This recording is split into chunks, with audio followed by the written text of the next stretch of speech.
We've talked about American trustworthiness in future negotiations. We've talked about how this could impact other conflicts as other world leaders watch this. You know, we saw what happened in Afghanistan, and it had a knock-on effect in other places with other leaders, possibly with Putin making the decision to go into Ukraine.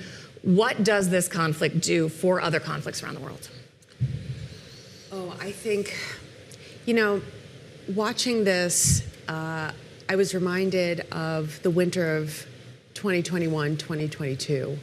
When the U.S. was trying to engage with Russia diplomatically for months, going back and forth in diplomatic negotiations over Ukraine. I was there in Geneva with Blinken and Lavrov when he still had his job. Yes. There you go, right? And the Russians were saying, people were saying the Russians are negotiating in good faith. They're going to invade anyway.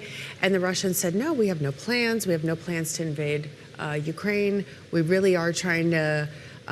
you know, and Ukraine cannot be in NATO. They can just not be in NATO. We're negotiating in good faith. And it turned out, no, they were not. This was just a way to, like a box-ticking exercise.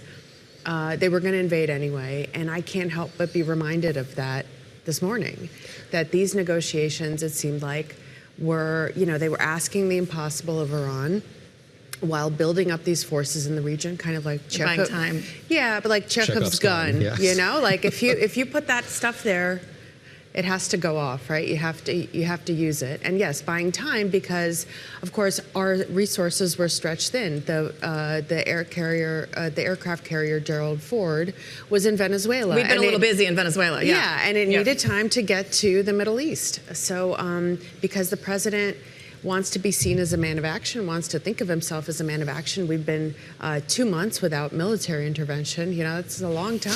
It's funny you mentioned that. I was talking to a Republican who was on the National Security Council in the first Trump administration, and he said to me, this is why you don't move your firepower to Venezuela, because you can't take your eye off the Middle East, because you always need that firepower in the Middle East. I look at this statement that we're getting right now from Emmanuel Macron of France, Chancellor Friedrich Merz, and Prime Minister Keir Starmer in reaction to all of this, condemning the military action that Iran has taken in the past, but noting we did not participate in these strikes, but are in close contact with our international partners. And Julia, on that point, I'm curious how you see what's happened here reverberating around European capitals. And again, we had hoped to bring you on here to talk about Ukraine on the 4th anniversary of the invasion there. Still very much Europe's focus, now having to navigate this world in which the U.S., not unilaterally, but with Israel, has gone about and made this attack.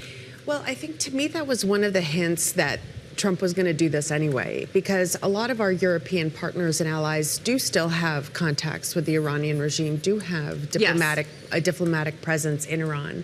And we could have... some act as our proxies and have for years. Exactly. And we could have used their help in this if we had been actually negotiating.